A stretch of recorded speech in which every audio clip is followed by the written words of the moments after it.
Alright, assalamu alaikum warahmatullahi wabarakatuh, alhamdulillah.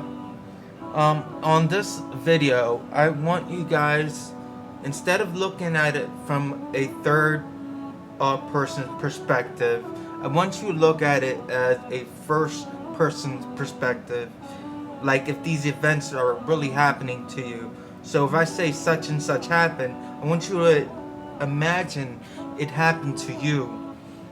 So, alright, let's get started. Prophet Muhammad was born, and immediately after that, his father has died, even before he knew him. The Prophet grew up with no father. He was raised by his mother, and at a very young age, the Prophet lost his mother as well. And so now, even in his infant, when he was just the age about 6 or 7 years old, he's now going in the world with no mother or no father, and his grandfather begins to take care of him and loved him. And Abdul was his grandfather. He was taking care of him. His grandfather soon dies as well, and now he's lost his father, whom he never knew. He lost his mother. He lost his grandfather, and he's an orphan in Mecca. His uncle Abu Talib begins to take care of him. The Prophet Saul was never known for any of these vices that Quraysh were known for the people of Mecca. They would drink alcohol, or they would leave a drink of alcohol, or whatever it was, that there was prophets of allies, and had nothing to do with that. He had nothing to do with that. He was he was known as the most trustful person in the whole entire society, as Siqwat al-Min, not only but the Khadija. Only when Khadija, who was a very successful businesswoman in Mecca, she would send her out caravans. She noticed that this man was the most trustworthy amongst all men, and so she placed him in charge of the caravan that would go to Syria and come back. And the Prophet saw, at the time, he didn't receive revelation. He was only 25 years old. He took care of the caravan, and where everybody else was just going to making profit and come back with the prophets. The Prophet Saul went to Syria and made profit and brought items back, and then when he come back to Mecca, he also sold it in Mecca. So he got double the profit. Khadija asked her uncle to speak to Muhammad Saul about getting married, and they got married. It was the first wife, Khadija. Khadija was the first wife, and from Khadija, he had most of, his majority of children and everything. When the Prophet Saul received revelations towards age 40, the Prophet Saul used to go up to the cave, and the cave till today, if you go to the Kaaba, you're standing in the Kaaba, and you will notice all these huge hotels around the Kaaba. Actually, if they're building like new hotels there. It's huge, but there's still a mountain that you can see right when you're doing tawaf. Some of you might, if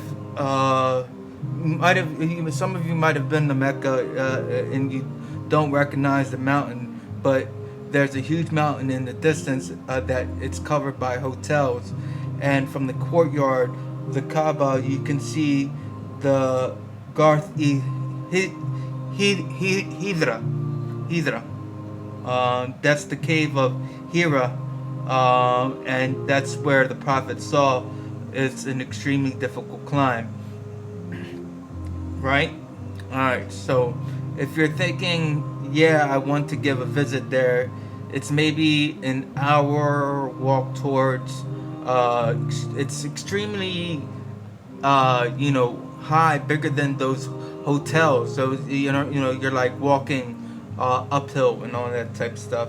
But the Prophet Saul used to go up there and worship, and you'll see this in Sahih Bukhari. It's one of the first hadiths. The Prophet Allah saw he loved to go up there to the cave of Hidra, and contemplates and situations that his people and humanity was in, and the vices that were happening, so on and so on. You can imagine the fear that comes to a person when you're just alone in a cave top of a mountain. You can imagine how he must have feared going by yourself, making salat, worshiping in the top of the mountains. And then a man appears, and that man is telling him, the Prophet Saul, he said, read. And Prophet Muhammad said, I can't read. And a lot of people forget this part of the story, and many of you are familiar with it.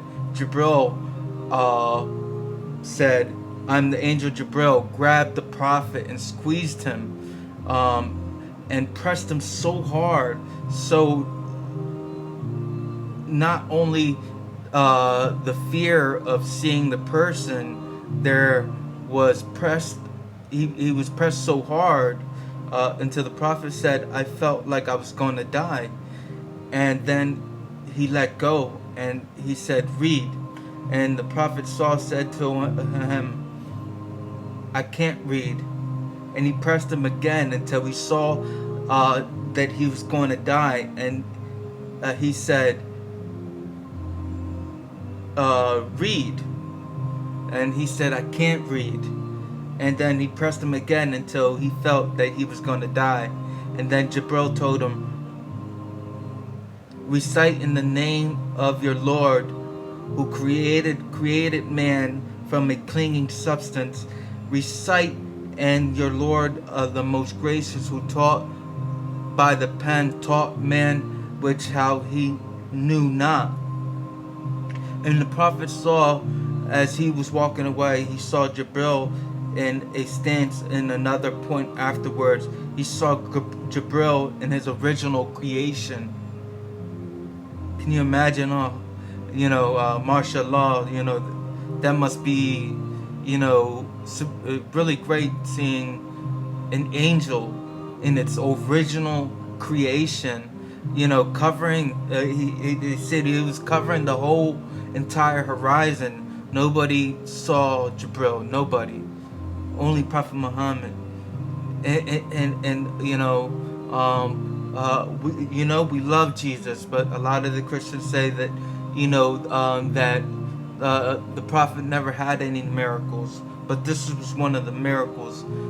He saw JIBREEL, you know what I mean? And he was given revelations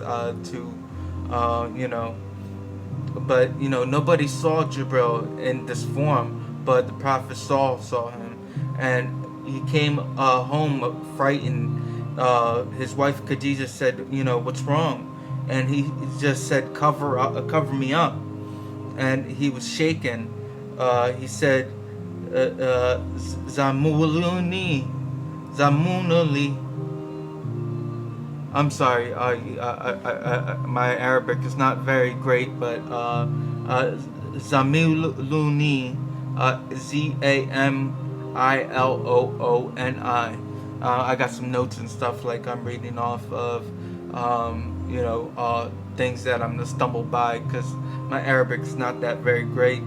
But we all got things to work on, right?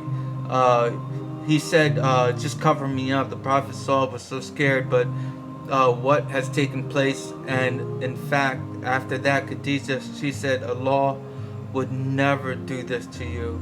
Allah would never disgrace your or humiliate you because you have fulfilled His ties and His kinship.